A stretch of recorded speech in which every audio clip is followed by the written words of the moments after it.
Okay, so today, what we're going to do is we're going to go live, okay? But a couple of things that I want to do. We had some really interesting questions that took place at the break and during lunch. Some of them were just a little out there, okay? I just want to say some of y'all have some really interesting things you want to know, like, well, one of them was, what, I'm going to do this way, are the top stock picks for the end of 2025. I want you to notice on the screen, I can't spell. AI don't care, okay?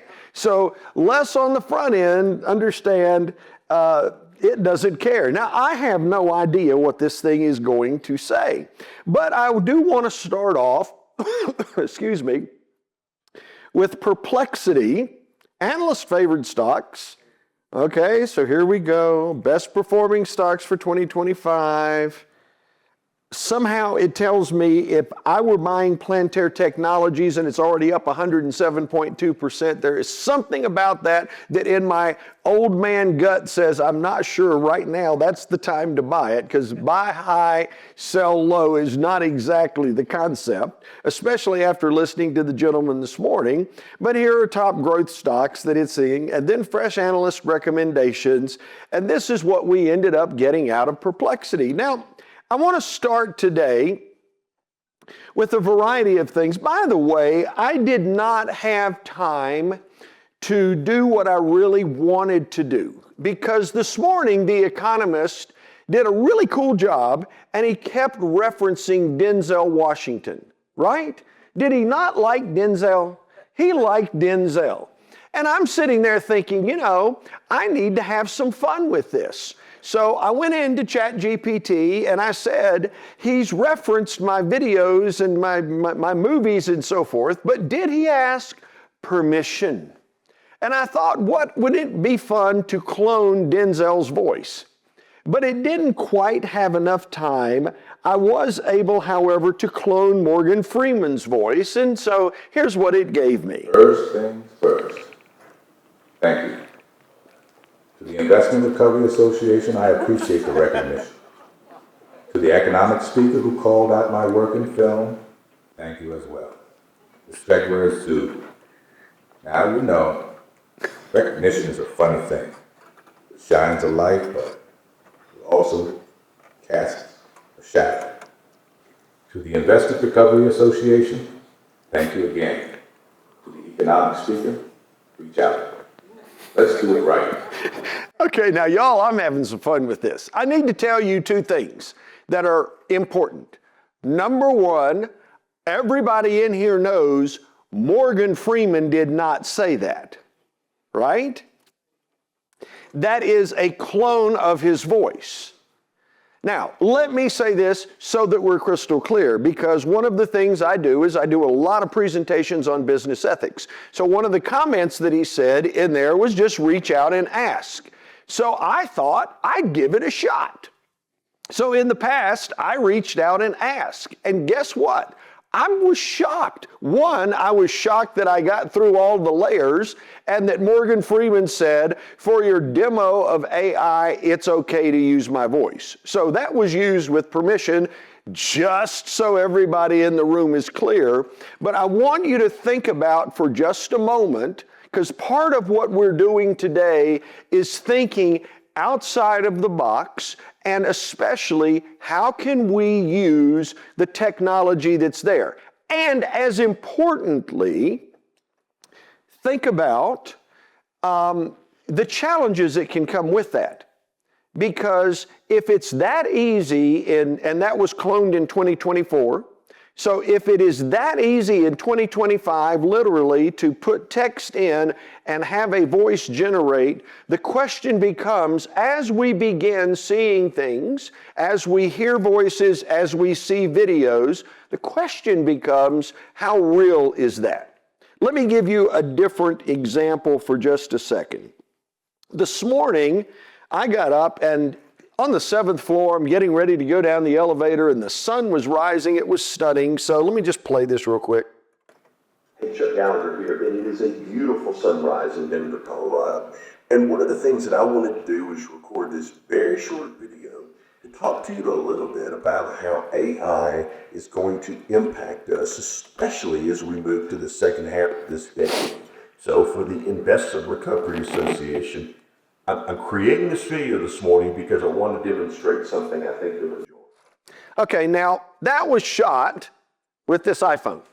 So it was the iPhone shooting, and you'll notice that little light flying around my eye was the sun gleaming across the screen and so forth. So you get the idea. I know you're just sitting there thinking, oh my gosh, that was like studio quality video. You were just so impressed. But let's try this. I want you to see it again, because look for something different. 大家好，我是沙利萨拉格尔，现在是科罗拉多州丹佛的一个美丽的日出时刻。我想做的一件事就是录制这个非常简短的视频，和大家聊一聊人工智能将如何影响日本，尤其是在我们进入本世面下半段的时候。所以，为了投资回收协会，我今天早上录制这个视频，是因为我想向大家展示一些我认为懂日本的东西。Now, how many people in here speak Mandarin? Did you understand what I said? 100%. Okay, I speak English and fractured Southern, okay? That means from time to time, I don't pronounce my consonants real well. And we say things like, "Shug, what you talking about? Oh, sweet thing." Okay, so in any event, you understood exactly what I said. So think about this. The original video in English was put into a program called HeyGen, H-E-Y-G-E-N, put it into HeyGen and said, now I want you to convert this, and in this particular case, it was to Mandarin. It could be converted into pretty much any language you want. The first time I had done that, I was speaking at the University of Nebraska in Omaha, and I thought to myself, the likelihood in Omaha, Nebraska that someone speaks Mandarin is pretty slim, so I'm going to be safe just in case it messes something up. And so I'm sitting there and I play the video and I look over and there were two ladies over there, both college professors who were Chinese, who spoke fluent Mandarin, and their eyes got big and they looked at me like I would not have expected that guy to be able to speak Mandarin. And I'm sitting there thinking to myself, dying on the stage, I hope it makes sense. Because if it doesn't, this could be a disaster, a train wreck taking place. And I asked them, do you understand? They said, absolutely. We'll play one more just to give you a perspective maybe more of you in the room could understand. Y una de las cosas que quería hacer era grabar este video muy corto para hablarte un poco sobre cómo la inteligencia artificial nos va a impactar, especialmente a medida que avanzamos hacia la segunda mitad de esta década. Así que para la Investment Recovery Association estoy grabando este video esta mañana porque quiero demostrar algo que creo que les va a gustar. How many speak Spanish? Did you understand? Is it good? Whew. Always worry. Now, the point to that becomes, just to illustrate how these things ultimately work, is you go into a program called HeyGen. I say I want to create a video. I want to translate a video. I'm going to pull up IRA English. That's the video. I'm not going to do this again, but I just want you to notice. Let me see if I can make this a little larger on the screen. It can be Arabic, Bulgarian, Chinese, Croatian, Czech, Danish, Dutch, English, Filipino, Finnish, French, German, Greek, Hindi, Indonesian, Italian, Japanese, Korean, Malay, have no idea where that is, Polish, Portuguese, Romanian, Russian, Slovak, Spanish, Swedish, Tamale, don't get it, don't know, English, fractured Southern, Turkish, Ukrainian. Now, why would that have an impact to anybody in this room? And the answer to you would be, how do I communicate with potentially the people that I am either selling product to or potentially buying product from? As I said, I speak English in fractured Southern. That probably means that if you see a video and I'm talking to somebody about the possibility of buying a particular product or selling a particular product, naturally this is going to be my voice. But what if I want to expand the market? What if I want to see where other opportunities are? In my world, as a professional speaker, I record videos. I generally have a video every day go up on YouTube in some form or fashion based on the subjects that I talk about. And so I decided one day I was going to play with this, because if it's literally that easy, let's see what happens. So I took a video. It was approximately 3 minutes. It was on YouTube, obviously in English. I put the video into the AI application. I said, okay, now clone my face, clone my voice, make an avatar of me. Those videos you saw were a realistic avatar of me using my voice, speaking a different language with the lips working perfectly, and it took about 2.5 minutes, okay? Now that was for 26 seconds, so 3 minutes would take a little bit longer. But I did it, recorded the video in Mandarin, put it up on YouTube, and then I took the written material that existed on the YouTube channel, and I took it to ChatGPT, converted it to conversational Mandarin. It did. That's symbols. I don't read that. I'm not that smart. And so then I pasted that into the video, posted it back on YouTube. I get more hits on the Mandarin video than I get on the English video.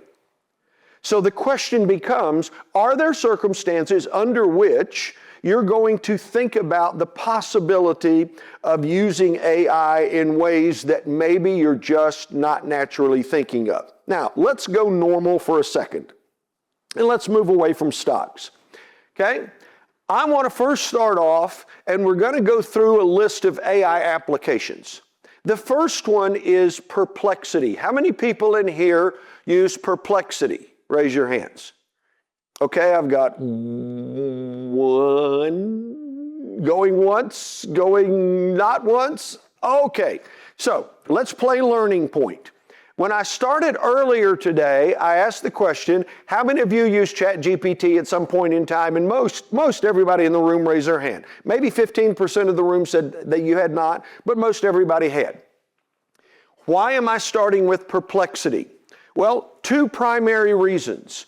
Number 1, Perplexity is going to tell you where it got its data. What's the source of the material? And that's important. I want to go backwards in time just a teeny bit, okay? ChatGPT introduced November 30, 2022. So in early 2023, mid-2023, I guess would be a better way of saying it, there was an attorney in New Jersey. The attorney in New Jersey had a client. It was a workman's comp case. The client was suing a major airline, okay? So the attorney in New Jersey decided, I'm going to write my brief, and I'm going to use ChatGPT to write it. It was the free version. Okay, I don't even think at that point they'd come out with the paid version, quite frankly. So he decides he's going to write his brief using ChatGPT. He goes in, he describes the case. He said, here's what the problems are. I need you to search LexisNexis, find the cases that would support my case, etc. So I have a great brief. The attorney did that. The brief was beautiful. It would be almost impossible to lose the case. But as an attorney, what do you have to do? You've got to take it and you've got to give it to the judge and you've got to give it to opposing counsel. So the judge and opposing counsel are sitting there looking at this brief and they're like, wow, oh man, we're going to lose this case. But where did you find that citation? Where did you find these 2 citations that are in here? We can't find them. Okay, so time out. One of the things that AI is noted for is a thing called a hallucination. Okay? What does a hallucination mean? It makes up crap. Okay? Don't assume that everything that you read and you see is real. It might make it up, especially in the free version.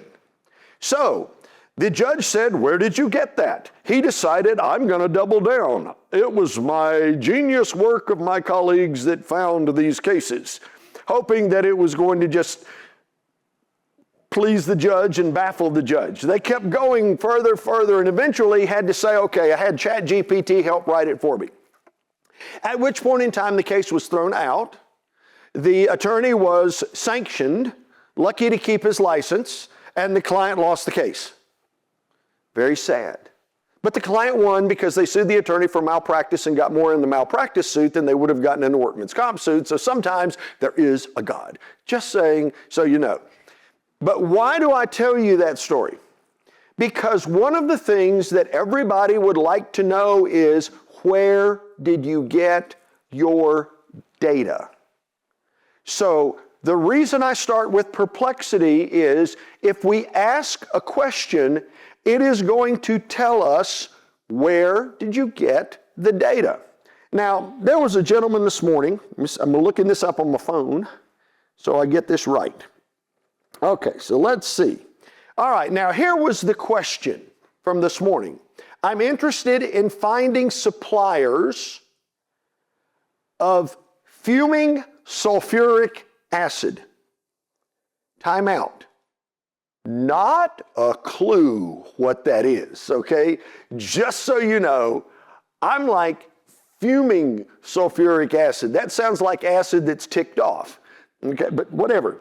Fuming sulfuric acid in China and India. I need legitimate suppliers who manufacture this product or have available this product today, and I need the contact information as a purchaser in the United States so that we can have a conversation about their product in the process. That was the question. So we're going to go into perplexity, and one of the things that I typically will do is I like to speak it in, because if I'm typing it in and doing a presentation, I just suck at it, okay? So here we go. Okay, it already caught that, so maybe I need to delete that. I'm interested in finding suppliers of fuming sulfuric acid in China and in India. I need a legitimate supplier who can manufacture this product or have available this product, and I need the contact information as a purchaser in the United States so that we can have a conversation about their product in the process. Now it stopped. Nope, there we go.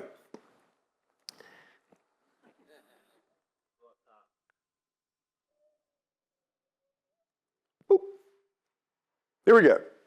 All right, now, I have no idea what the answer is going to be. The gentleman I talked with this morning had asked that question in ChatGPT and in Grok and did not really get answers that were really suitable.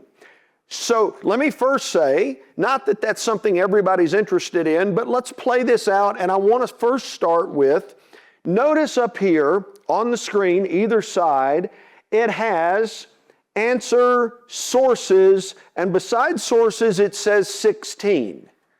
So if I wanted to know, where did you get your answer from, I can look at where the source data is coming from. So for everybody in the room, if I really want to make sure that what it's telling me is accurate, I want to know, personally, I want to know the source data so I can go back to the source data and use that. Now let's play this out. Below are legitimate suppliers of fuming sulfuric acid, OLEUM, okay, he gave me that word, I spelled it wrong, which is apparently 25 and 65% OLEUM in China and India, along with their contact details suitable for initiating business inquiries. Okay, now, I don't know how accurate this is, but it's interesting because we've got China, key fuming sulfuric acid suppliers. I can't pronounce it. So I'm not going to, because I'll butcher it. But I'm sitting here and I'm looking, there's 3, 4, India 5, 6, 7, 8, 9. Then how to initiate contact, additional notes. And it says these companies routinely handle export orders and are equipped to arrange international shipments and consultations. Now, to my gentleman in the back of the room, did any of that look similar or dramatically different? Completely different. Okay, cool. Now, if there was, I want you to notice what's happening with perplexity with this. Okay, one, he had, he had a question which to me was fairly specific, okay, relative to the type of work that he does. And number two, keep in mind, I am in the paid version of Perplexity.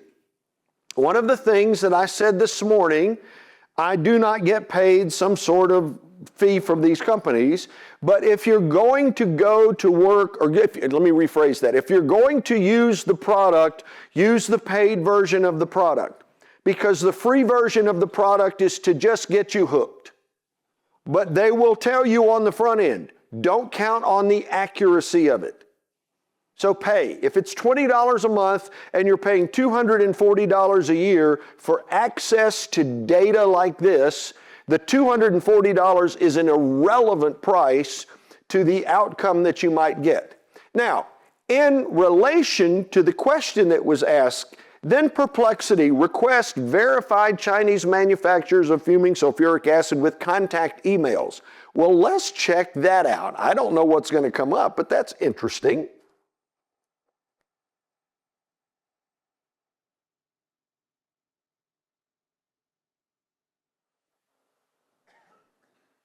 Now, I have not, maybe I'm missing something.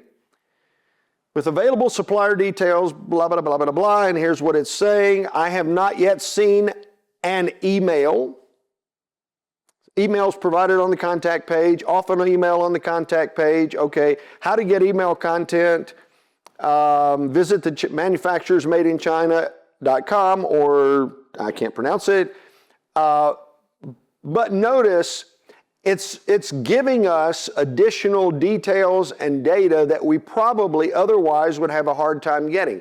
List Indian providers of fuming sulfuric acid with phone numbers, provide export compliance and license requirements for importing in the United States.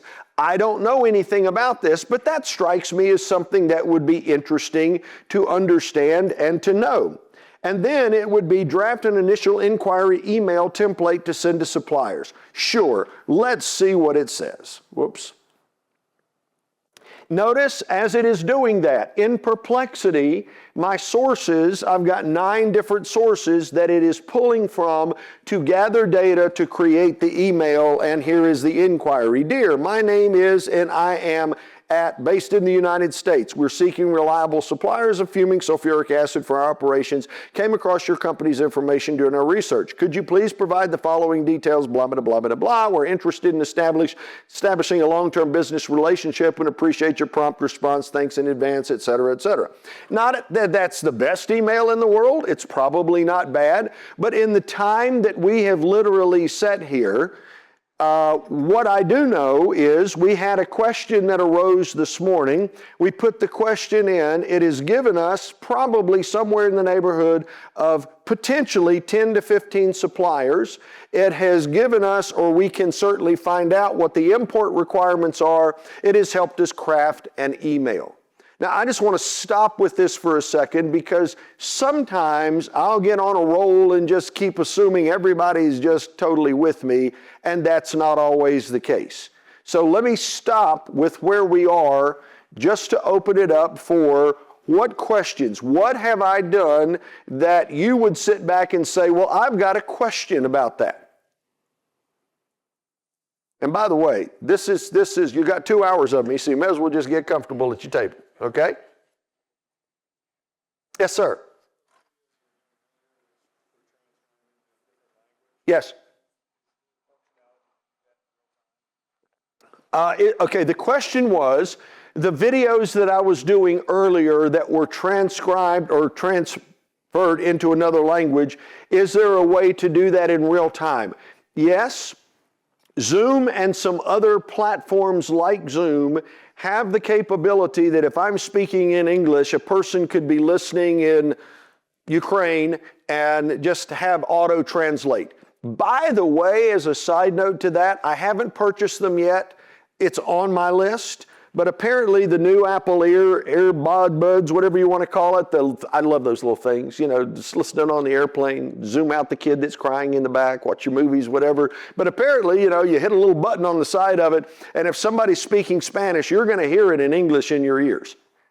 Now, the cool part of that, this is just me, okay? This is 60-year-old white dude, male, pale, and stale, okay? That's what so But the cool part about that is I've wondered many times when I've gone to different places and people are, saying stuff, what they're saying. I would love to know. So, I could see walking around with the little earbuds in there and being able to hear everything that's being said, because years and years ago, we had gone to Puerto Rico. My wife could speak a little bit of Spanish. Chuck, nothing. Nothing. And so we had gone, I don't know, some jewelry store, and they said, oh, the gringo looks like he'll spend a lot of money. You know, you should charge him high. And she heard that, and it was like, no, we need to get out of here. And it was like, man, I would love to know. But is that possible? Yes. Okay? All right, now, other questions. I want to go back for a moment to perplexity. We're going to stay with some of these and kind of move through the process. What I like about it is it tells you where the data came from. So let's go back up and let's look at the initial, and I'm just going to click on sources. Here are the sources where this data came from. Okay? Madeinchina.com, fuming sulfuric acid, CAS number 804-195-7 suppliers. Good gosh, no idea what that is. But here are places where it is pulling from the web information. Okay, where does it get its data? That, therefore, takes us to another aspect of everything in this room that we do. And that is, and the young lady that spoke after me from Colorado, great presentation, loved what she was talking about, but she was absolutely accurate in one thing. If there is a product, whatever that product may be, could be pipe, could be tires, could be a number of things that she mentioned, but if there's a product and they're taking the components and making something else and it is not widespread and it's an incubator and it's really just starting, don't expect AI to know something about it, because the only way it knows is from finding out information. What's being fed into it. Okay?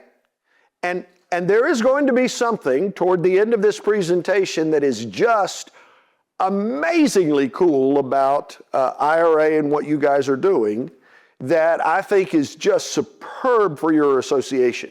But it is all about the data that's being fed into it. Okay? So if there is no data, there is nothing for it to learn from to be able to regurgitate back to you the answers to the questions that you're looking for. Now that raises a question. Where does it get its data? So think about it for just a second. This is, by the way, totally mind-boggling when you think about it. But if you are Perplexity, if you are ChatGPT, if you are Grok, if you are Gemini, Google's Gemini, if you're Claude, Anthropic, whatever the platform happens to be, you've got to get data from somewhere. So every one of your websites is being crawled. There's spiders. It crawls the website and it is looking for data. To get ChatGPT to the place it is today, it has scoured and scraped. The term is scraping when it goes into a website and just pulls data, but it has crawled and scraped data. Eventually it went to YouTube, the second largest search engine in the world. Okay, Google being number one, and Google owns YouTube. And in its initial crawl, it got 100 million videos. So it would take a video that somebody would produce, convert it to text, then put the text in to help the model learn. So in the world we live in, everybody here knows, you could pretty well go to YouTube and find the answer to doggone most any question, because people will put some answers in that place. It is crazy. This stuff. How do I change the mirror on my Toyota 1975 Toyota Camry? Somebody has put a video on how to change the mirror. You go to Advanced Auto Part and you get the non-OEM part and you come over, and I'll teach you everything. So a lot of the data gets scraped from places like that. But if there is no data, there is no answer.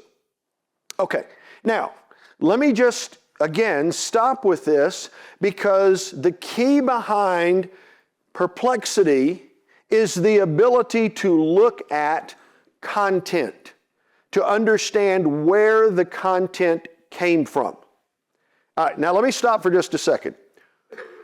In investment recovery, If you had a question you would like answered, what would that be?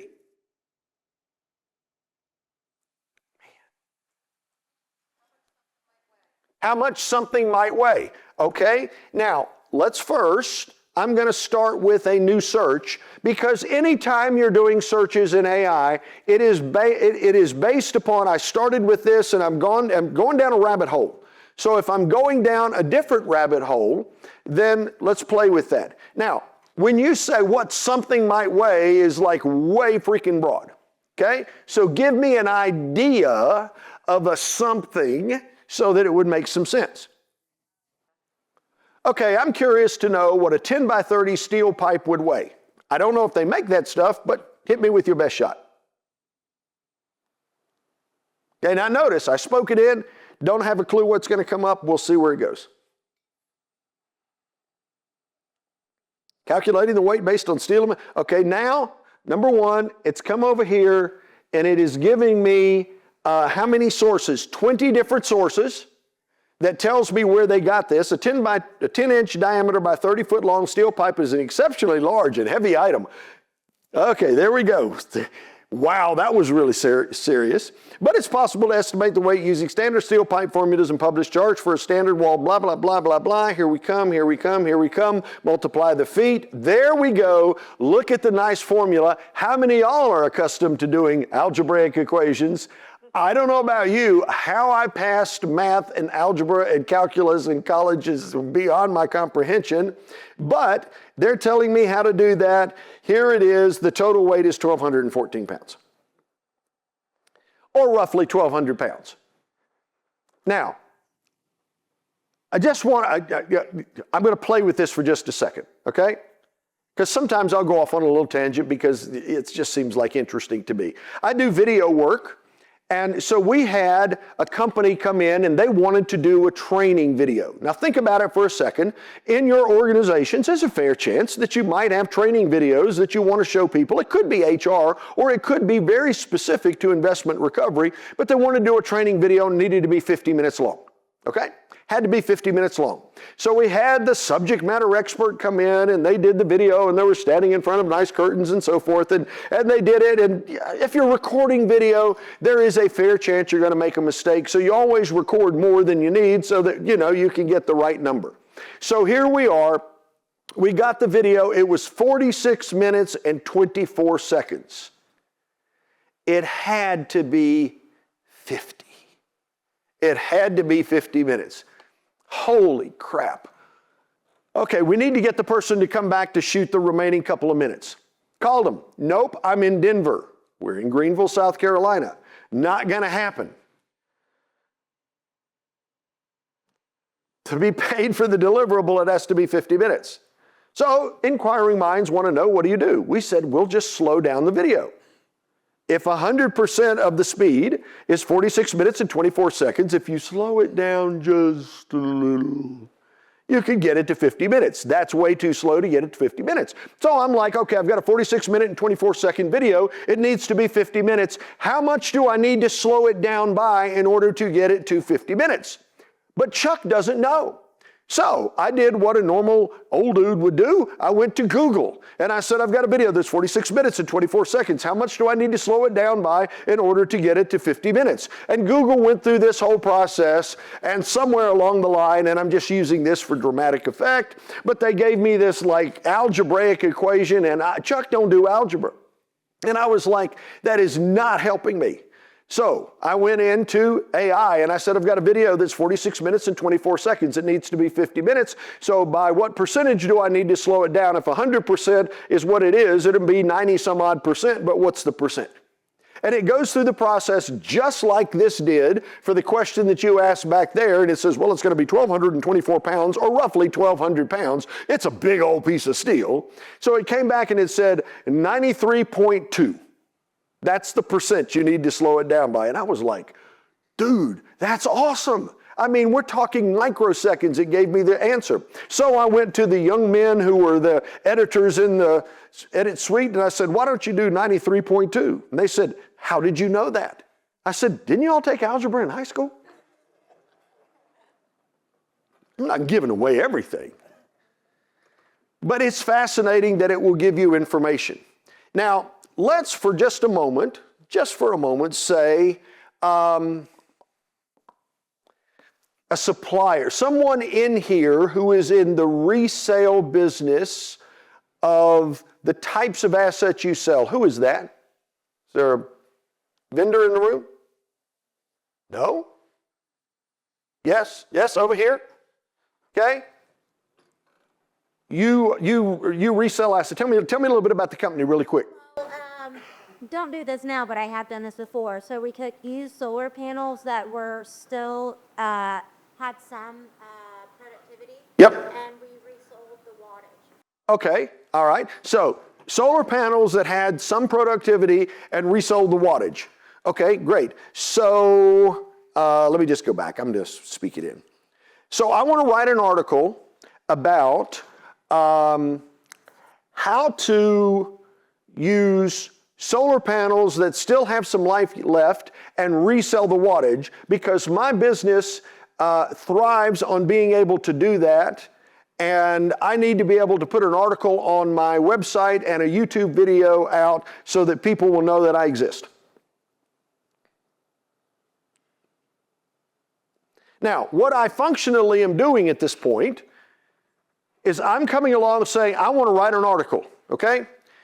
If you are going, wow, there we go. Nice. Not only is it giving me sources, it's actually giving me videos that I can look at. This is kind of interesting. How to reuse solar panels, et cetera, et cetera, et cetera. And I'm looking at this and it doesn't strike me as an article. It gives me information, but it's not an article. So here's what I'm going to do. I'm going to copy that, and I'm going to ChatGPT.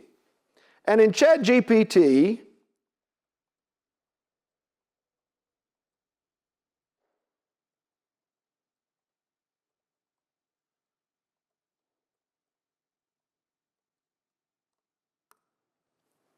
now, all I did is I went into Perplexity.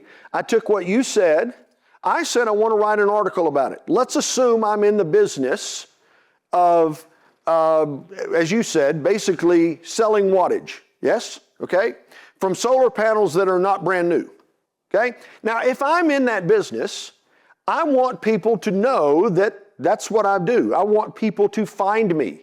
The natural part of business for everyone is you're either going to be found, which means you have put out content somewhere on the web which somebody can find if they're searching. The gentleman who was searching for fuming sulfuric acid would be looking, and ultimately on the web, someone in that business has put out content that said, we're there, so he can find.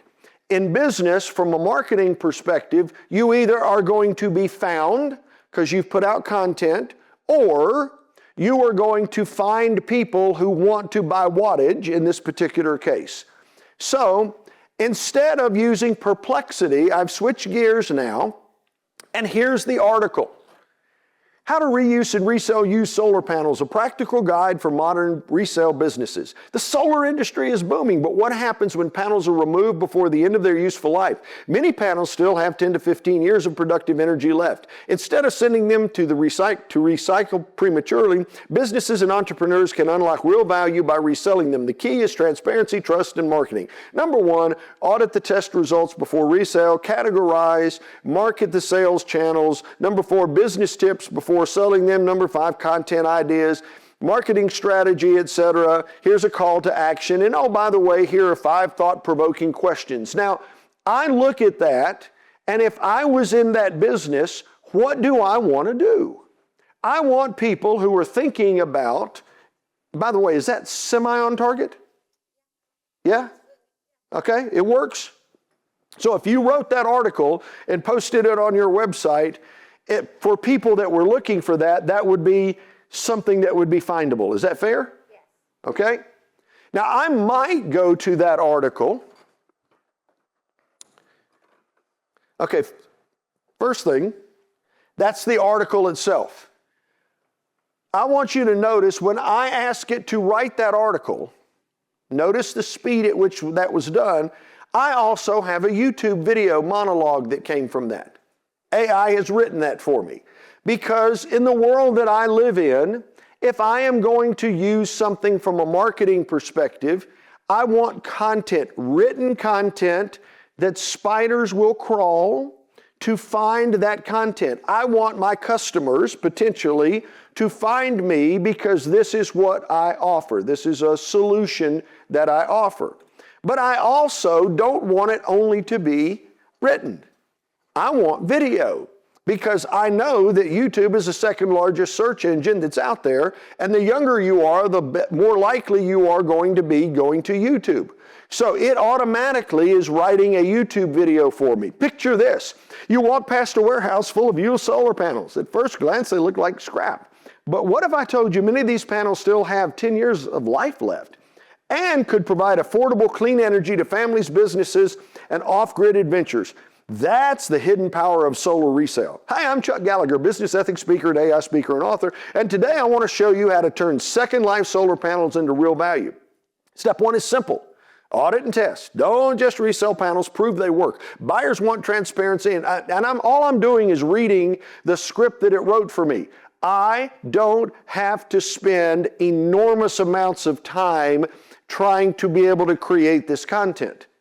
I need to know enough about the product to know that if this is something that I've written, that it is SEO optimized so that somebody that is searching for that solution, because you're the buyer, that somebody searching for that solution has a product or an answer. Does that make sense at this point?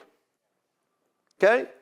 Now, one of two things is true in the room. You're either a seller of product or you are in the business of facilitating the sale of that product. Is that a fair statement? Okay? So the question is, how do I go about using the tools that are available? Now, I want to stop for just a moment. Let me go back here, and I'm going to add one other thing to this. Let me speak it in here. Allow the mic, yes. The article was okay, but it had a lot of like bullet points. It was like, here's the thing, and here's 5 steps, and here's the thing, and here's 5 steps, and I want it more narrative. I want to be able to read it and not have all of the steps and stuff. So how about rewriting it, make it a little more clever, make it a little more fun, and surely SEO optimized for the Investment Recovery Association market base.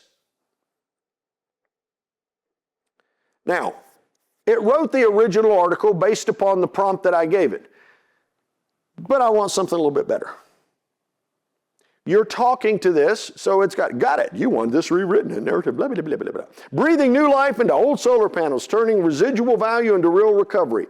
And as you start to see it writing itself, in this particular case, it is not writing it with, okay, do this step 1, 2, 3, 4, 5, do this step 1, 2, 3, 4, 5. It is more narrative and format. It is a style choice. The content is functionally going to be the same. Now, let me pick on you for just a second, okay? Let's say, for hypothetical purposes, this is the business that you're in, okay? So I'm assuming you want people to find you because this is the service you provide. Fair? Okay. So how am I going to be found if I'm her? Well, I've got to put content out in the marketplace so that people can find it, because the only way to be found is there's a looker somewhere that's got an idea. I need to find out how to, get value out of used solar panels. So the first article that was written with, here's an idea and here's 5 bullet points, and here's an idea and here's 5 bullet points, and it was fine. You were okay with that, right? This is the same article. It's written in narrative form. It does not say the same words. It has the same concept.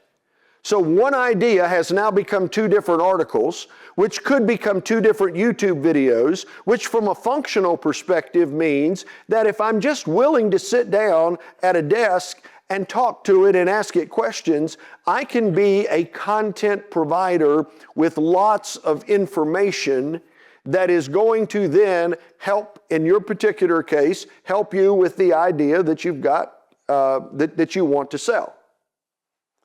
Okay, let me stop for a second. We're going to do an exercise here in a minute. But before we do that, I want to go down to the very bottom. It's hard, maybe, I don't know how easy it is to see, but at the very bottom it says Chuck Gallagher, and there's this like little blue diamond down there. I'm going to click on that, and over here it has settings. And I'm going over, and I want to go over because I want to show you this. I'm going to go over to personalization. We talked about perplexity earlier. The value is it gives you resources. It gives you data. It's where did I get the information from? Okay? Yay with that. ChatGPT will tell you if you ask it, it is not generally just going to give you that information. When you pay for ChatGPT, the enterprise version, you get better results than from free. But you can personalize the use of these AI applications. So in this particular case, I went to my name, I went to personalization, and I want it to learn me. So I gave it custom instructions. Now, I don't expect you to use mine, but let me just zip through some of the instructions. In fact, let me see if I can make it a little bigger. Respond with professionalism, clarity, and depth. Use an engaging, ethical, and thought-provoking tone for an audience of business leaders and technologists, professionals interested in ethics and AI. Match my voice using examples from Stop, That's My Website. So if you are using an AI platform, a large language model, learning language model platform like you have here, if you're using that platform, you have the right to personalize it and tell it, how do you want it to respond? In my case, I have 1,700 blogs that are on my website, which is not huge. Some of you have gazillions of pages, but I've got 1,700 blogs. I've written 6 books, so I've put the books and the blogs in so that when it is responding in my voice, it knows how I write. So it doesn't sound like Nicholas Sparks, because I could never do that. I'm just not that cool. Okay? Content focused, ethics focused, emphasize integrity, real world consequences, et cetera, et cetera, et cetera. All responses in my case must be verifiable and fact-based. Here are the guidelines. Begin with a compelling story, provide an SEO optimized title, include the keywords you want to be found in. In my case, there are 2 keywords that I typically want to be found in: business ethics keynote speaker or AI speaker. Those would be SEO optimized words. So for you, the question would be, what is, if you're sitting down talking with the IT department or whomever it happens to be, what is search engine optimization for you? What are those key terms? Okay, now, I want to go backwards for just a second. I know today where I rank in Google with those terms. There's a program called Wincher, W-I-N-C-H-E-R, but a program called Wincher, and I can put in business ethics keynote speaker, and every week it comes out and it will tell me where do I rank organically in a search. And I tend to fall number 1, 2, or 3. It kind of just moves around like that, okay? Last year, I'm involved doing the programs that I do. And I got lazy and I quit writing as much, quit putting out as much content. And Wincher comes out and it says, you're number 6. And I'm like, whoa, why am I number 6? What happened? Who is ahead of me? And I went in and I started looking. It occurred to me, when I was writing content, I was not putting the key words in the content.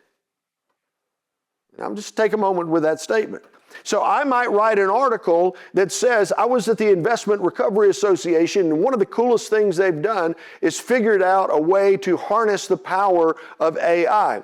As a business ethics keynote speaker and AI speaker and author, I found the organization to be an engaging organization, et cetera, et cetera, et cetera, et cetera, et cetera. But notice I put in the keywords. When I quit putting them in, my rankings dropped. So one of the things that you think about is, how do I create a set of custom instructions that are going to mean when I'm using the application, it always is going to give me consistent results. Okay, now I'm going to stop with that for a second. I also want to come back to ChatGPT before we go to an exercise, and do this. Let's see. I'm a public utility involved in investment recovery and a member of the Investment Recovery Association. I'm using ChatGPT to assist me in creating product descriptions and scouring the web to find places where I might be able to optimize the sale of the assets that I'm held accountable for selling. I normally am not an active user of AI, but I need to use it more and more. So I need you to help me craft instructions so that I'm going to have a decent set of instructions for the ChatGPT applications that I use. What in effect I'm doing is I'm asking ChatGPT to write its own prompt. Some people in the room will be like, well, he's funny. He just speaks stuff in. I do. I don't know that what I'm speaking in is in fact the best thing. It's a starting point. But if I want to know better how to do it, I will ask it to write its own. So here, if you're looking for practical instructions, then here are practical instructions to use ChatGPT. So you have the option in ChatGPT to leave that blank and don't have any instructions, and it's just going to do its thing because it's doing its thing because that's what it does. Or you can give it a set of instructions, and in this particular case, I'm sitting here looking at the instructions, and it's like, okay, when I provide details about an asset, equipment type, condition, age, manufacturer, photos, specs, etc., you will write 3 to 5 versions of a product description tailored for different audiences, technical buyers, financial buyers, general buyers, include keywords, highlight the asset condition, keep the tone professional, always include a short headline, and then it gives you a template example. Write a professional product description for X, include a short headline, bullet point features, cautionary summary, etc., and it's giving you a set of instructions to be able to work with. So when we're talking in a session like this, part of it is, as you begin the process of using the tools that are available, let it help you use itself. If I don't know how to write the best prompt, say, I don't know how to write that prompt, write one better for me. Does that make sense? Okay, how many people in the room are finding it difficult to hire people? Okay, I only got a few. So let me ask this question because I didn't see a lot of hands. So either, how many people in the room aren't hiring anybody anyway? Okay, a few. All right, so because I only have a few that aren't hiring and a few that say it's a problem, that must mean it's easy to find people who want to work in your organization in investment recovery. Is that correct?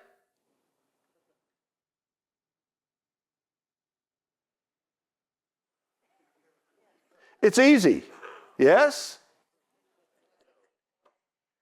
Okay. Give me an idea. I'm curious, what is a specific type job that you would have a job description written for in investment recovery?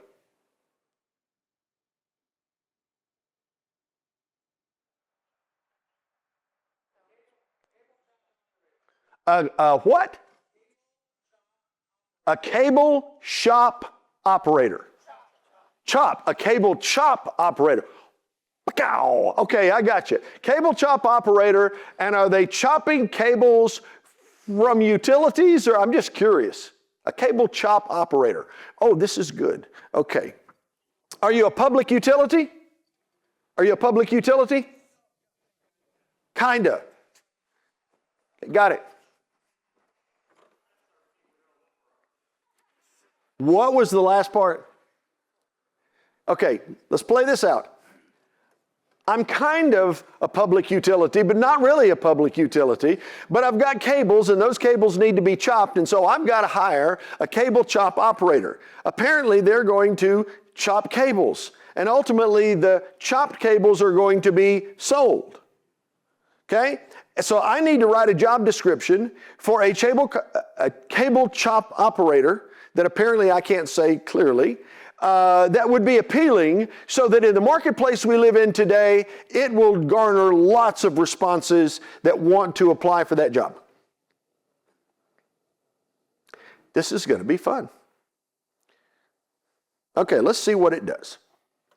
Okay, got it. You need a job description, blah, blah, blah, blah. Cable processing operator. Yeah. Okay, it sounds better than chop. Are you looking for a steady hands-on job where your work directly contributes to a growing industry? We're hiring a cable processing operator to join our team. In this role, you'll work with specialized equipment to prepare and process cables, ensuring quality output that supports our production and recycling operation. No prior experience is required. We provide all the training you'll need. You just need a chainsaw. No, I'm sorry. Okay. What you'll do, operate machinery to process and prepare cables, sort, handle, etc. What we're looking for is a dependable. Why join us? Here's the reasons to join us. Here is the schedule and location, and here's how to apply. Does that seem kind of halfway reasonable? Yeah. Now, if you were hiring, sure enough, if you were hiring a cable chop operator, likely what is the age of that person? Mid-20s. So if I, in my mid-60s, were applying, you probably would not hire me, right? Because I'm old. Probably can't chop as good as a 20-year-old. It's okay. You can say that. It's all right to say those things. All right, so think about it for just a second, because that's a decent job description, okay? Take the above job description, but rewrite it for someone in their 20s. More than likely, the person hired for this job is going to be young. They're likely Gen Z, and it needs to be something that is going to really get a Gen Z person fired up to want to be hired for the job, because it's probably labor intensive, pretty strenuous, but it has the potential to be fun. What now? Emphasizing on safety. Oh, I think I messed that up. Okay, we'll try that again. Okay, so here's the deal. It needs to be for Gen Z. It needs to emphasize safety. It's probably going to be a younger person that's hired. It needs to be really kind of cool job description so it gets them fired up to want to come to work for you, because the older job description that you just wrote might appeal to somebody who is Gen X or maybe a baby boomer, but it was really kind of boring. So don't give me a boring job description. Now, while it is working on writing this, I want you to think about this for just a second, okay? Because we're having a little fun today, and that's part of what the purpose is. But if you're going to do this, if you're looking to hire somebody, think about the likelihood of who is going to be responding to the request that you have. So here we go. Let's see. I didn't say it. Whoop, there it is. So first thing, perfect. Thank you for clarifying. Here's Gen Z application. Blah, blah, blah, blah, blah, blah, blah, blah. Join our crew as a cable processing operator. This isn't your typical warehouse job. You'll be a part of a team that transfers old cables into something new, making the impact on both the environment and our bottom line. Every chop, every piece you process helps reduce waste and fuels the future of sustainable materials. What you'll be doing, running safe, modern machines that chop and process cables. Don't worry, we'll train you. Keeping your workspace clean, safe, and efficient. Teaming up with coworkers to hit daily goals. We win together. Spot checking your output so only top quality material leaves your station. Safety first. Safety is our number one priority. Why this job rocks. Full training, pay, impact, career growth, etc. Who we're looking for, the details, ready to power up your future, apply now, etc., etc., etc. Now, let me just say to you from a practical perspective, that job description, if you're looking for somebody that probably is in their 20s, perhaps early 30s, who is looking for a job that's going to probably pay a decent amount of money, is going to be much more appealing than the first job description that you saw, because that would be more a Gen X or a baby boomer description. It was boring. And if you're applying for the job, not that people in the room would be applying for the job, but I do want you to think about this. Don't answer this question. Don't answer it with your hands. But think about how many people you know, especially younger folk in the job market. Remember, the economist this morning said that the young folk in the job market are having the hardest time breaking into the job market, getting that first job, etc. Okay? Well, think about it. I know I know people that are younger who have said, well, I've been submitting my resume and nobody responds. Well, they're not responding because you're submitting exactly the same resume for every job you're applying for. Now, why would you do that? That doesn't make any sense. If there's a job description here, and you've got access to the instant ability to write something that works, here's the job description, take the job description, put it into AI, here's my resume, now write me a new resume that more closely matches the job description.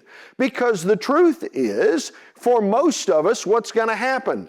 You've got a resume over here, a job description over here, and probably somebody in between, an AI application or a bot in between is looking at the two and saying, okay, here are the top 10 that match what you're looking for, which means the others get discarded. Why am I discarded? Because I'm using the same thing to accomplish an objective that makes no sense.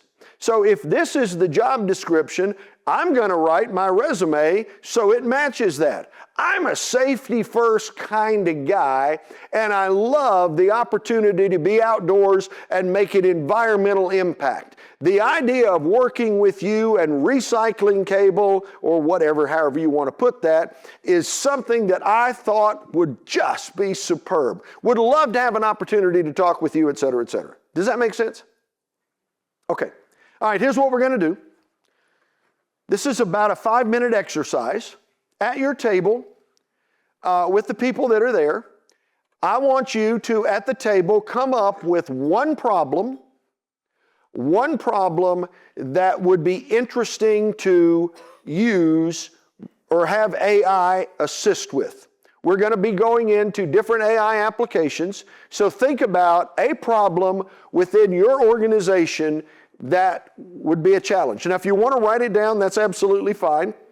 That'd be great if you do. If you don't, we'll speak it in. But you've got 5 minutes at the table to be able to talk about that and figure out what's the one problem, and then we're going to pick about 10 or so of those here in just 5 minutes. Okay? So, go. So, here we go. All right, first thing I want to do is, if I were going to try to get answers to some of these questions, there are, for me, 4 different places I would consider going. 2 would be at the top, and then the other 2 kinda, okay? 1 would be perplexity, because I like the detail. If it's a detail type question, I like that. By the way, as a side note, this is important to know, okay, before we get into your questions. One of the challenges that exists today, and it's going to get worse, if you want to call it worse. But one of the challenges now is people are moving away from doing your basic ye old Google search, and most everything is becoming an AI search. So what that means is that when you go to Google and search, it's going to use its AI search engine to give you an answer. If you're going to Microsoft, it's going to give you its Copilot answer, which is powered by OpenAI, aka the founders of ChatGPT. Perplexity has just come out with its own search engine. So instead of doing a Google search or a Microsoft search with Bing, you would actually do a Perplexity search, which means within its ecosphere, all of your search answers are going to be held within that space. The challenge that creates is, while AI is awesome to help get you answers, if it starts getting walled off and you've got, the Google group here and the Microsoft group here and the Perplexity group here, you need to be reasonably comfortable with all 3 because there's a chance you're going to get different answers. Okay? So let me start off and let's play with some of these and just see where it takes us. By the way, I said there are 4 that I would look at. Number 1 would be Perplexity. It's just my personal preference. Number 2 is ChatGPT without any question. If I am looking for data, I am going to ChatGPT 5. If I'm looking for writing, I will get a better answer with 4o. There's multiple layers of ChatGPT, okay? The third would be Google Gemini. Google Gemini used to suck. It has gotten far better because Google started figuring out we're getting our butt whooped. We better engage in this or it's going to be a problem. And then the last one would be Claude, but in all honesty, Claude is best used for writing. So if somebody says, I need, job description or I need to write an article, Claude is really good for that. We probably won't be using that much here today. So let's go over to Perplexity and let me see if I can kind of figure this out. Let's see. All right, I'm going to give this a shot. I am looking for processors who can recycle dielectric rubber, and I need to know who those people are with all the details you can provide me, because apparently that is hard to find. Period. Hit me with your best shot.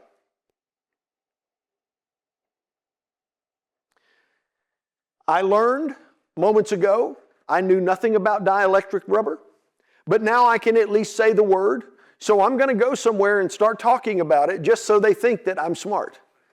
I'm not. Okay, come on. Apparently I didn't hit the button. All right. I have 20 sources so far here. Finding processors who can recycle dielectric rubber is tough, but several companies in North America and Europe specialize in rubber recycling, which may include dielectric and related rubbers. Major dielectric rubber recyclers. Now, I'm assuming for a moment that this might make sense to the people who have asked this question. For the lady that asked the question, have you ever heard of 24tons.com? No, I haven't either, but there's your telephone number, okay? SD Polymers, Carolina Recycling Partners, go Carolina, whoop, whoop, okay?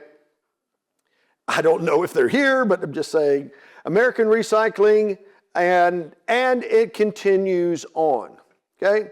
By the way, as we answer these questions, if it happened to be your question or the question is really of interest to you, I want to just say this so you get it on the front side. If you want to email me, chuck@chuckgallagher.com, that's easy, chuck@chuckgallagher.com, and say, hey, I want the answer about dielectric rubber recycling, whatever, I'll be happy to copy and paste and send this to you, okay? Because otherwise I don't know who asked what questions and so forth. So if you're interested in the answer, let me know. I'll be happy to send it to you, okay? All right, now, list companies that recycle dielectric elastomer materials. Does that hit anything over there? Does that make a sense? Elastomer materials? Yes? No? Maybe? No? Okay. All right. So that was one question. Is there, okay, just for the fun of it, let me come over here and I am going to just literally copy and paste. We're going to go to ChatGPT. I'm going to paste this in here. Oops. I'm going to paste that in there. It is exactly the same prompt. So we're getting now a chance to see literally two side by side to see what the answers are. Now, notice in ChatGPT 5 it says thinking longer for a better answer. The one thing that 5 does that 4o does not is it will do a deep research search, which means while 4o, ChatGPT 4.0, is better for writing, if you're looking for data or details, when you go to 5, it's really going deep in its research. It also takes a little bit of time, which functionally in some people's minds is, I don't have time for that. Well, if you want the right answer, it's working to get you that. There we go. Got it. Here are the best available. And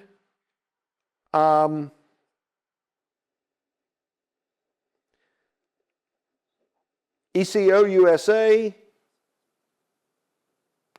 Notice it provides at the end, while it's continuing over here where there's a little black box, it tells you where it got it. In ChatGPT 5, it'll tell you what its resource is so that if you want to go directly there, instead of having to research it, just click the button and it's going to take you to that particular place. Harmony Industries in North Carolina, Dow and whatever, however you pronounce it, I never have said I was a great pronunciation person.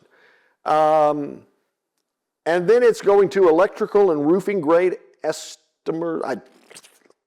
Trust me, have no idea what exactly the word is. But it gives you places that potentially are going to work. If nothing else, for the question that you had, I have 2 potential answers that are going to help in the process. Now, it may need, it may need further questioning. So if this isn't the right thing and there's something else that needs to be asked, you continue the process by saying, nope, that's not working, that's not what I'm looking for, and I need more detail and data. Let's go back to Perplexity for just a second. We're going to go to another question that has come up. Give me just a second. Let's see.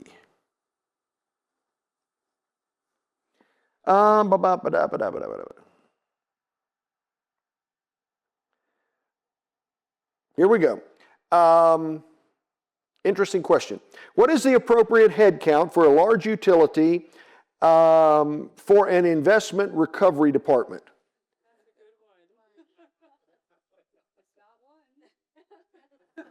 This should be a large utility, so help me out here.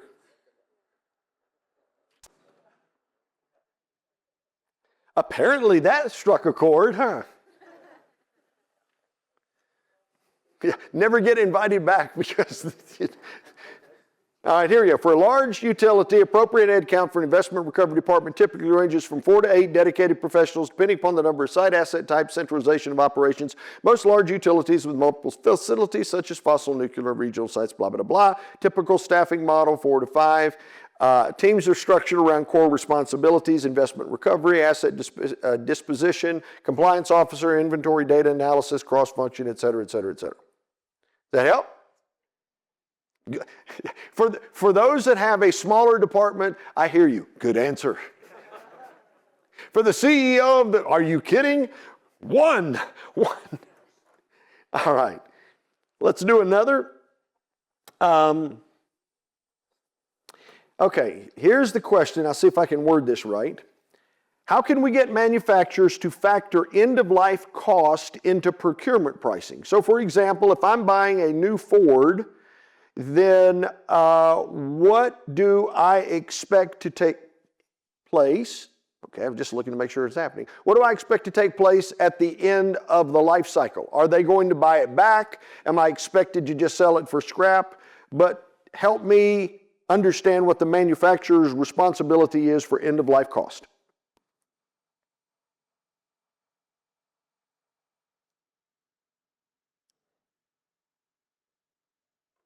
Now I'm looking up here and it's got, hold on a second, Auto Recycling World.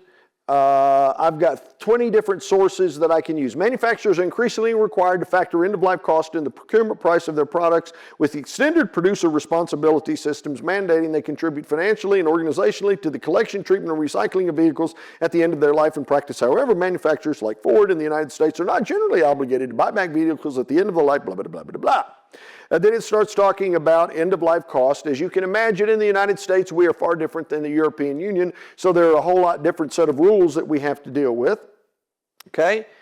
In the U.S. context, example, Ford does not offer standard end-of-life buyback schemes for vehicles unless the vehicle qualifies for a limited law or warranty-related buyback due to unresolved defects, et cetera, et cetera.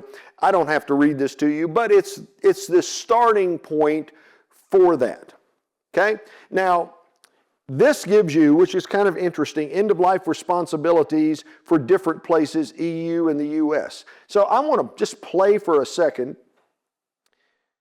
Oh, wrong thing. So here's what I want. I want you to tell me, what do I need to say to Ford or the other manufacturer of vehicles that would give me a buying opportunity to factor end-of-life costs into it whenever I make the buying decision on the front side. In other words, help me negotiate that into the price of the vehicle? No idea if that's a good question. But why not?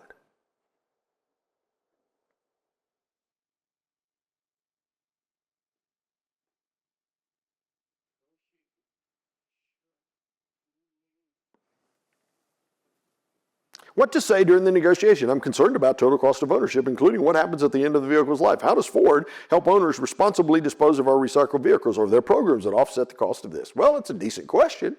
I don't know what their answer is going to be, but, decent question.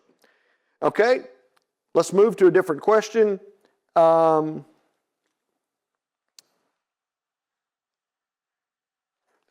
do I dispose of carbon fiber wind turbine blades? Those big old blades that go,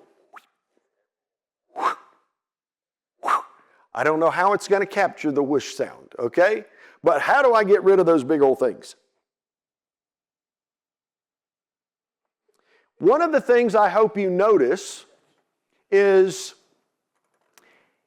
I'm speaking the answers into this, or the questions into it. There is a good chance that it's going to sound stupid. One of the things that if there's anything I want you to learn is it doesn't have to be perfect.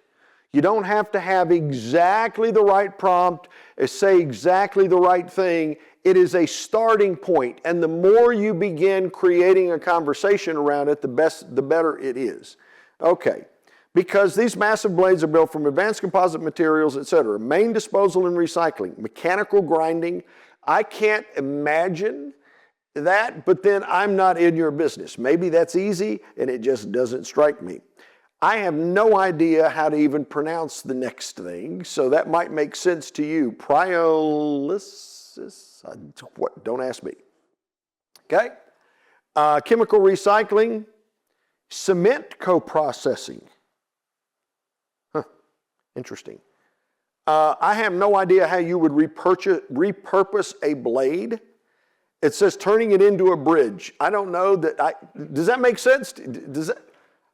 You're shaking your head yes, like that would make perfect sense. Like, yeah, you should have bridge blades. Maybe so, okay? I don't know. Okay? Who handles this? The better question in the U.S. Who handles this? Okay?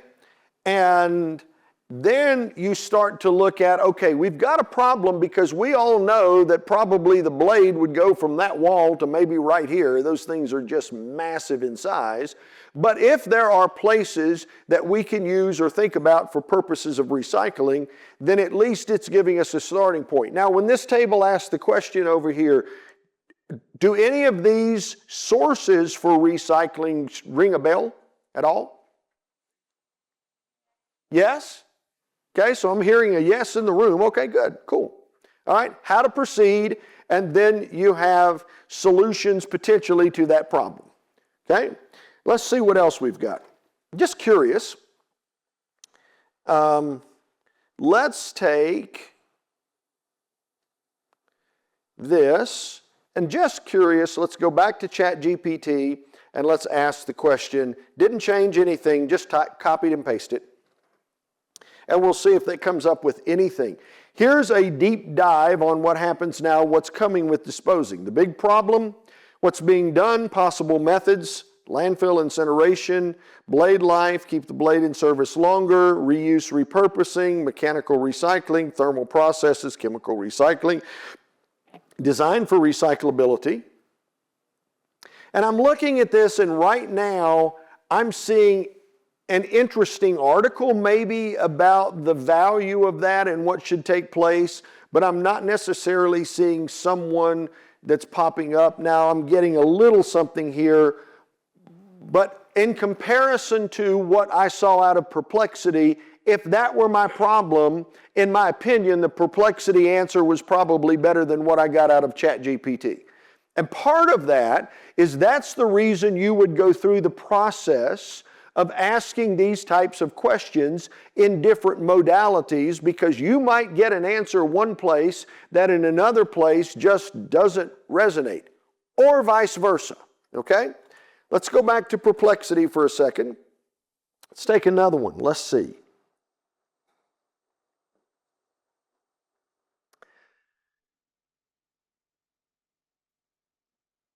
We buy used transformer oil from utilities, and I would like to know the best way to find trucking companies that can pick up in different parts of the country that have the best delivery rates back to Smackover, Arkansas.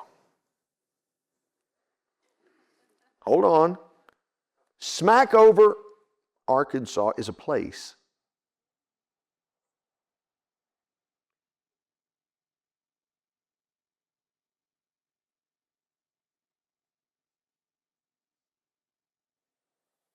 Okay, now I do this a lot. I don't know that I've ever had somebody ask something about a specific place called Smackover, Arkansas.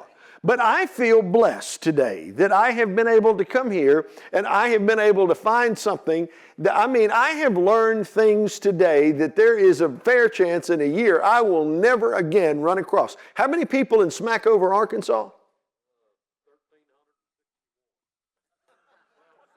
His response was 1,361. It sounded pretty much like that, did it? Okay, I just wanted to make sure. I wanted to get the voice inflection right because I want to treat my Arkansas people right. Thank you. All right, here we go. The most effective way to find trucking companies, blah, blah, blah, blah, blah, blah. Nationwide oil collectors. It's giving you places, national reach. Now, when I'm going through these, have you seen these before? Yes? Okay, so this is nothing new to you at this point, right? Okay? All right. All right, so let's go here. Okay, that's nothing new. I need something that's going to just knock my socks off to help me with this problem. So hit me with your best shot. Now, I don't know it's going to come up with much more because Smackover, Arkansas is an interesting place.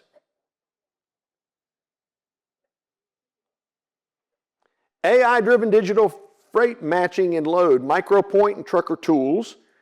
Deploy AI to match things so that it will work better. Hasfinder, Uber Freight. Okay. One of the things that you're finding, and we're gonna make a couple of changes here in a second, but one of the things that you'll find when you go through this process is if you don't get what you're looking for to begin with, just keep bugging it.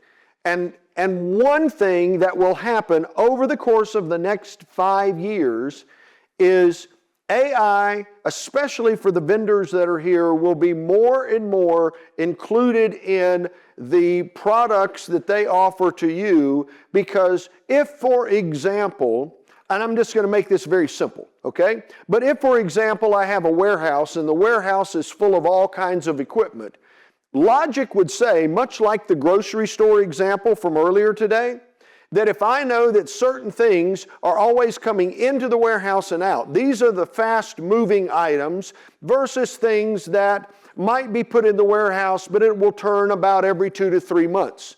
Well, doesn't it make sense that in the warehouse, knowing from a logistics perspective that there's a truck, a forklift, or whatever it is that comes up here, the things that move first probably are the things that are in the back of the warehouse that are going to move out of the warehouse first, because if I can do that, I can speed up the process as opposed to, for some reason, it being put somewhere in a weird spot. And with due respect to this, the gentleman this morning was talking about how people are going to lose jobs to AI. Maybe. But Greenville, South Carolina, Greenville-Spartanburg, South Carolina is U.S. headquarters to BMW. So all BMW SUVs are made in the United States in Greenville, South Carolina. So one of the things, if you want to go on YouTube, you can look it up. Look at the BMW robots. They literally have humanoid robots that are working in the plant. No one in the plant has lost a job. What has happened, however, is there are certain types of jobs where the robot can go and, I'm going to use this speaker, pick up this speaker, move this speaker, take this speaker, put it in a box so that when the AV people leave, it's packed up. Well, there's an element of heavy to this. So it's possible if a human being does that, all of a sudden you pull something in your back and you've got a problem. The humanoid robot doesn't have that problem. So what is happening at the BMW plant is the workers are being trained, how do we use robotics to improve the flow so that it wasn't a loss of people, but a retraining of people so that they have the ability and skill to be able to use the products that are out there. And as much as it is scary to think about, what you have seen in, when I say AI, what you have seen in science fiction movies is not that odd, okay? Let me say this, and Dave, I'm going to call you up here in just a second. But let me just say this, because I want you to think about this before Dave comes up and has an announcement for you, which is really, really cool. But in the world of AI, it is changing. Several people came up to me and said, you know, aren't you scared about the future of what could take place? And you all saw functionally the avatar of me speaking Chinese, speaking Spanish. You saw the potential of what could take place, okay? Understand that in the world we live in, one of two things is going to take place, and probably both at the same time. Bad actors are going to use this in ways that will really challenge us as a society. Okay? I'm just going to tell you that. So one of the things that is true, it's incumbent for everybody here, is learn it. Start to get a feel for what this is. Understand how to use the tool. My dad was as an engineer for Bendix Avionics. He used slide rules. I have them. I don't know how to use them. Okay? It's a memento. I have a calculator, a Texas Instrument Business Analyst 2. It would calculate how to calculate a monthly payment on a 30-year fixed rate mortgage at 6.25%, 6.5%, whatever it happens to be. That's wonderful. I need to know which buttons to push on the calculator to make it work. Or today, I can literally just speak it in to the AI application and say, hey, calculate my monthly payment on a 30-year fixed rate mortgage at blah, blah, blah, blah, blah. Just tell it what it is. It's going to do it for me. This is a weird statement, but let me just go with this for a second. How many people in here watch Netflix? Okay, everybody. Streaming video. Y'all do remember, some of you remember, you'd go to Blockbuster on Thursday or Friday and you'd rent the video for the weekend, right? VHS video, and then you'd have to bring it back on Monday. If you didn't bring it back, then they would charge you extra, et cetera, et cetera. And then it went to DVD, and so instead of renting the video, you would go rent the DVD because the DVD was clearly better than the VHS video. And remember, Blockbuster had the opportunity to buy Netflix, but said nobody would ever do that kind of crazy stuff. Much as I hate to say this, but this is a true statement. The reason you have streaming video today is because there's a company in Charlotte called AEBN, Adult Entertainment Broadcast Network, streaming porn. They figured out and got the patent on how to stream. So today they're not in that business. They're in getting microcents off of every one of us that watch videos streaming on our TV coming into our home so that instead of having to go to the movies to watch the new Tom Cruise Top Gun movie or Tom Cruise Mission Impossible movie, we can see it on the 85-inch TV that's sitting in the house. It's 4K. I think everybody would agree probably, well, that's a terrible thing to talk about porn, but from bad things can come positive outcomes. So it's up to us to decide as human beings, what's the outcome that we want to have, and how do we embrace the technology or the tools that are available? Because if we don't, that's the people that will be left behind. There's plenty of opportunity. Now, where's Dave? Yep, come on up here, Dave. Do you want to do anything on the computer, or do you just want to talk for a minute? I just need the forward. I think it's going to be coming on here. Okay, he's going to show you something, and whenever he finishes, before you ask for the, that's it. That's it for you. Before you ask for the survey, let me know, because we're going to switch it back to here for just a second. Okay. All right, I'm naturally a soft speaker, so I'm hoping that you can hear me. Can everybody hear me okay? Are you okay? All right. All right. there's one thing that I did want to take exception to, what you said this morning. You said that baby boomers had better music. Hey, Gen X, I mean, 60s was good, but something happened in the late 70s. I don't know what happened, but Disco. 90s had Dancing. 90s had good music. Oh. So, Oh. so I just I want to say that I'm just want to introduce something to you today that I'm very excited to introduce and been waiting kind of a long time to do this. It's the AI chatbot, which is not your grandfather's chatbot. It's not the kind that usually pre-programmed with FAQs, and as long as you answer a question with an FAQ, it'll give you an answer.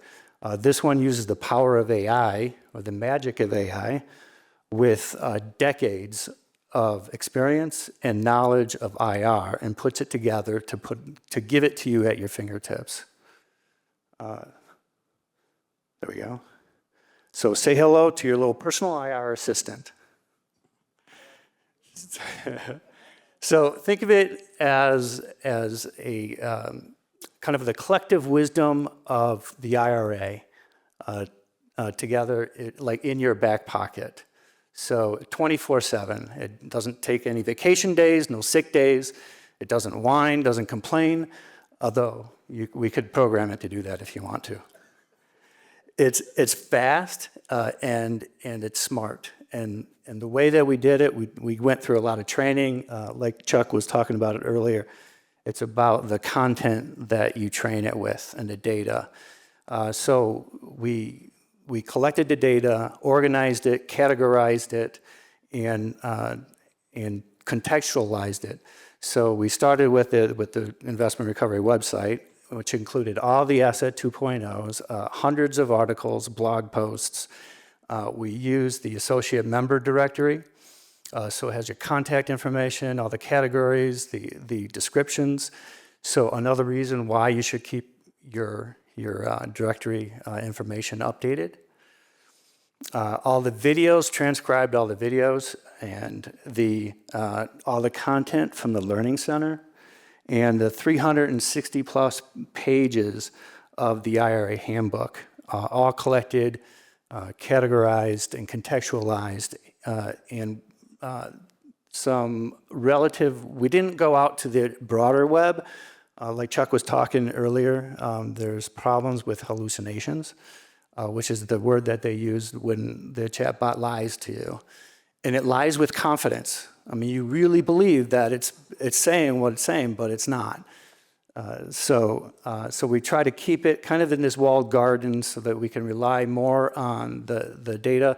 But if it's not perfect, we need your help to make it. So we have a little thing I'll show you later.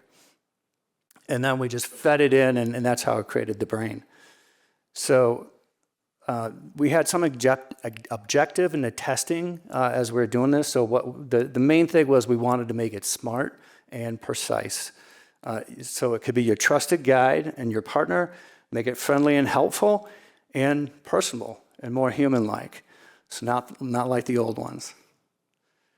So there were three main categories of the questions that we were testing it with. One was just the general AI knowledge.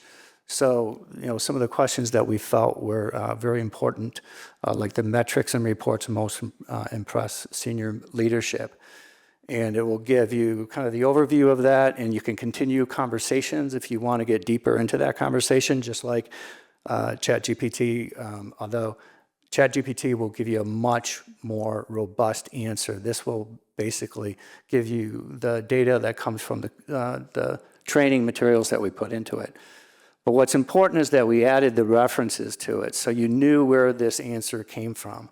So when you look at it, you can. It's used in conjunction with a ChatGPT. Say that 10 times, so that it's just it's a good companion that you can use with your AI, because everybody's going to be using your AI assistant, and this is just something that you can use with it. Like what are the process in making the appraisal? This is like a question that you would see on the CMIR. So it gives you a summary. It tells you where you can find it. And then the other category of information was when the answers will give the contact information for our members. And we prioritize the data so that it comes back with members, but we cannot prioritize one member over the other. So you'll see, you'll get the member list, but if you want, you could keep going with it. And we also provide the link to the service directory or the download from there. Or you can ask some very topical questions about the association or about the conference, where we're here from 1 to 3, and Chuck's there. So we created a hidden page, so you can see this little icon on the bottom of every page now on the website. So we encourage you to go and try it. And this is a little hidden page that you guys can go to help test it more. It's the website, then / just chatbot. And there's the little icon, and once you try it, please share your thoughts. Tell us if there's something wrong or something's not right. We're training it all the time. Every time we update the catalog, which will be in a couple months, we will retrain it so make sure all your information is there. But what's my name? So I don't know if you want to show you a little So video. flip the switch there for just a second. Gonna have a little bit of fun here. But what's my name?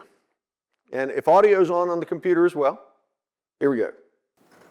The Investment Recovery Association is taking the AI lead with our new chatbot, and now's the time to name it. And by the way, that video was created by asking it to create that video. There was no other thing put in place. All it was just simply asking, and that is the future of where things are going. So now it is time to name it. So we narrowed it down. We got to switch it back, please. We narrowed it down to 4. And want to get your feedback on this, and Jane's going to send out something through WOVA, a little voting where you can vote on one of the names. I like that. Ivan, which Intelligent Virtual Assistant Navigator, more of a feminine version, shortened, just Intelligent Virtual Assistant. IRVA, the Investment Recovery Virtual Assistant, thought to bring in investment recovery into the name would be nice. And then finally, a simple version, just IRA. Investment Recovery Assistant. That's what everybody's saying. they like that. So there's 4 names there. You can just make your choice and let us know. And at the end, you're going to see this in emails and online ads and the Asset 2.0. So hopefully that, especially if you're going for a CMIR, would love to hear some feedback and how it could be used as a companion to the book. Let us know how you're using it. That would be great. And there you go. And that's the AI robot saying we're going to take over your jobs. Dave, let me say, I get an opportunity to speak to a lot of associations. This is the most forward thing that I have seen in a long time. And it is particularly important that you all have taken institutional knowledge from the website, from books, from articles, from videos, etc., to put it into this, because in truth, for AI to be valuable, it has to have data. So not only do you have, we'll call it IRA for the moment, your institutional data in your own chatbot, which I applaud you for, but it also provides a resource for AI to be able to see in one consolidated area information that is relative to your business, which really puts the Investment Recovery Association heads and shoulders above most organizations. So I really want to say I applaud you for it. That is taking a very broad, excellent step forward in the use of artificial intelligence, and it's been my honor to be here with you today. Thank you so much. Thank you.